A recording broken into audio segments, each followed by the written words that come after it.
Salut! Il y a quelque temps, on a parlé de gens qui survivent à des trucs improbables. Aujourd'hui, on continue. Des destins bien réels, tellement improbables qu'on dirait qu'ils ont été inventés. Une minute, un fait improbable. Cette histoire aurait dû s'arrêter en une fraction de seconde, et pourtant, elle ne faisait que commencer. Le 13 septembre 1848, Phineas Gage est un ouvrier comme les autres. Il travaille sur les chemins de fer, rien de plus banal, jusqu'au moment où une simple erreur transforme sa journée en l'une des découvertes les plus incroyables de la médecine. Ce jour-là, Phineas prépare une explosion contrôlée, il place de la poudre dans la roche, sauf qu'il oublie de rajouter du sable par-dessus. Et ça, c'est un détail important. Il utilise une longue barre de fer qui fait environ 1 mètre de long et 3,2 cm de diamètre, pour tasser le tout. Mais quelque chose se passe mal. Il se retourne sur le côté droit et malheureusement, en faisant ce mouvement, il tape la barre en fer contre la roche et cela provoque une étincelle. À ce moment-là, la poudre explose et la barre est propulsée à toute vitesse. Elle entre par sa joue, traverse entièrement son crâne et ressort par la tête. La barre retombe plusieurs mètres plus loin. À ce moment précis, Phineas aurait dû mourir. Oui, effectivement, je pense que c'est le cas, oui. Et pourtant, il ne perd pas connaissance, il se lève, il parle, et il marche même jusqu'à une charrette pour se faire emmener jusqu'à un médecin. What the fuck?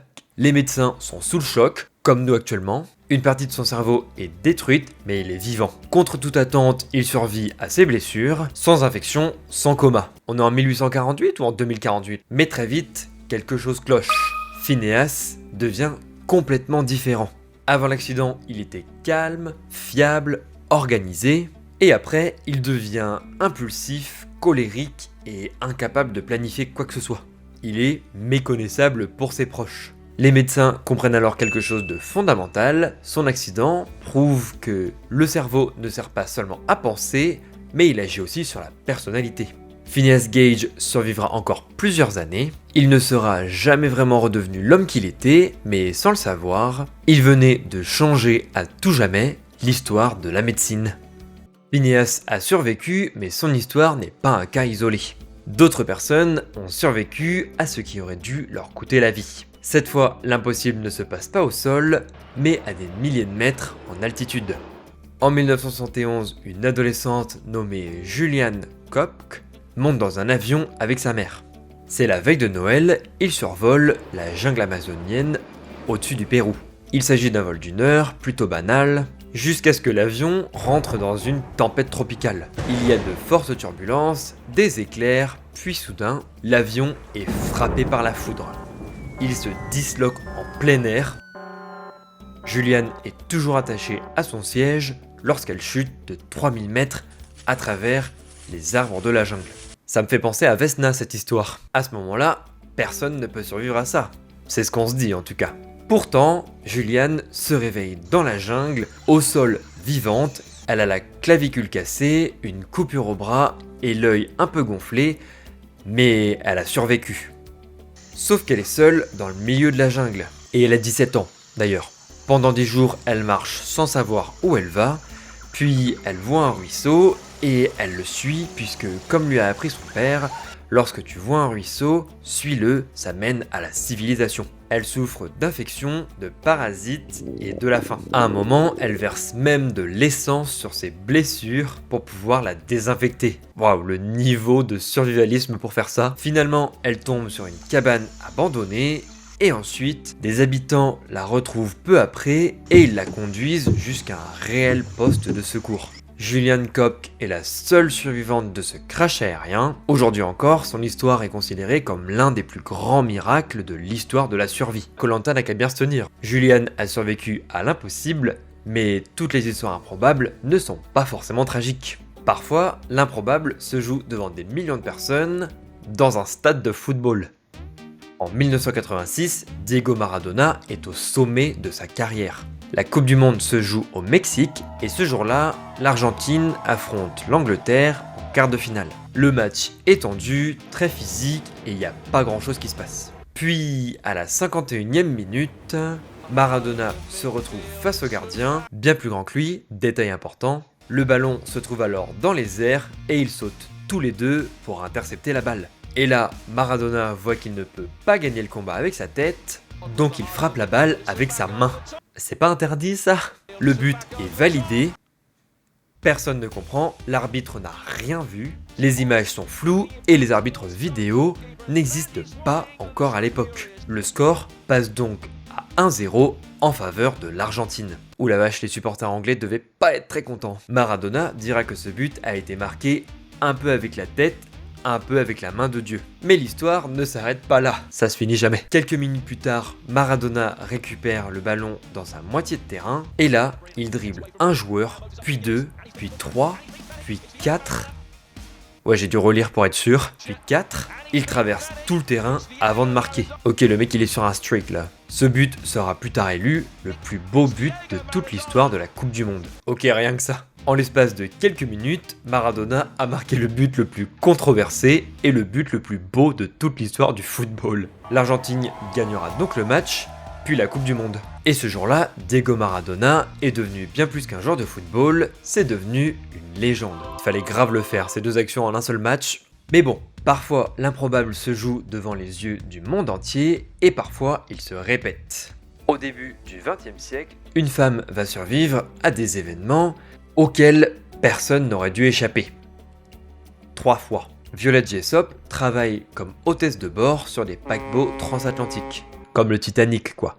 À l'époque, c'est l'un des métiers les plus prestigieux, mais aussi l'un des plus dangereux. Oui, surtout quand on est dans les années 1900 quoi. En 1911, elle embarque sur un navire flambant neuf, l'Olympique. Lors d'une traversée, le bateau entre en collision avec un autre navire. Le choc est assez violent, la panique s'installe, en vrai plutôt normal, mais l'Olympique ne coule pas. Il subira juste des dégâts et 2 de ses compartiments se rempliront d'eau. Mais il sera plus tard réparé et pourra repartir en mer. 1 an après, elle accepte un nouveau poste, cette fois-ci dans un nouveau bateau, encore plus grand, encore plus sûr, à ce qu'il paraît, et surtout un bateau que vous devriez connaître. Son nom, le Titanic. Le 14 avril 1912, comme on le sait tous, le Titanic heurte un iceberg. Cette fois, le bateau coule. Bon, on le savait déjà. Violet Jessop est évacuée grâce à l'un des nombreux canots de sauvetage. Elle survit à l'un des naufrages les plus célèbres de l'histoire. N'importe qui s'arrêterait là. En vrai, j'avoue, comme on dit, jamais 203. Mais pas elle. Non, non. Pendant la Première Guerre mondiale, Violet embarque sur un 3e navire, le Britannique, qui est transformé en navire hôpital. En 1916, on s'en doute tous, il se passe quelque chose. Le Britannique heurte une mine. Ok, elle a vraiment pas de chance là. Le bateau coule en moins d'1 heure, Violette saute à l'eau et elle se fait aspirer par le bateau en train de couler. Elle est aspirée sous le navire et se cogne violemment la tête. Mais elle survit. Encore. 3 navires, 3 catastrophes majeures, 3 fois où elle aurait pu mourir, mais Violet Jessop vivra jusqu'à un âge avancé, loin de la mer. Oui, c'est très bien. Il fallait s'éloigner là, je pense, c'était un signe. On l'a même parfois surnommée l'insubmersible. C'est vrai que ça lui va bien. Mais bon, certains ont survécu à l'impossible, d'autres à l'impensable, sauf que l'histoire qui va suivre, elle est encore plus folle. Attends, c'est possible ça? Oui, c'est possible. On est en août 1945 et Tsutomu Yamaguchi est un ingénieur. Il travaille pour Mitsubishi et se trouve à Hiroshima pour un déplacement professionnel. Vous sentez le truc venir, je le sais. Le 6 août, au matin, il sort des bureaux pour aller au travail, quand soudain, une lumière aveuglante éclaire le ciel. Une fraction de seconde plus tard, la première bombe atomique de l'histoire explose au-dessus de la ville. Yamaguchi est projeté au sol, blessé, brûlé, à moitié sourd. Hiroshima est détruite, mais contre toute attente, il survit. Le jour suivant, il parvient à rentrer chez lui, à Nagasaki. 2 jours plus tard, le 9 août 1945, il se rend à son travail et raconte à son supérieur ce qu'il a vu à Hiroshima. Je sais même pas comment il est allé au travail, frérot. Il y a une bombe qui lui a explosé dessus il y a 2 jours, il est au travail là. Personne ne le croit. Attends, mais il a des signes physiques visibles. Vous le croyez pas? Au moment même où il explique qu'une seule bombe a rasé toute une ville, une lumière explose dans le ciel. La deuxième bombe atomique vient de frapper Nagasaki. Tsutomu Yamaguchi survit encore, et cette fois-ci sans être blessé. Il vivra longtemps après la guerre, fondera une famille et témoignera toute sa vie de ce qu'il a vécu. Il est aujourd'hui le seul homme à être reconnu officiellement comme survivant des 2 bombes atomiques qui ont explosé au Japon. 2 villes, 2 bombes, 3 jours d'intervalle et une histoire qui dépasse l'improbable. Oui, non mais là je crois que t'as plus de chances de gagner au loto. Waouh, bah honnêtement je m'attendais pas à trouver des histoires aussi improbables que celle de la partie 1. J'espère que cette vidéo vous aura plu. Si c'est le cas, n'hésitez pas à commenter et à mettre un petit j'aime. Et moi je vous dis à très bientôt. On se retrouve dimanche prochain à 16h30 sur YouTube. Bisous, bye.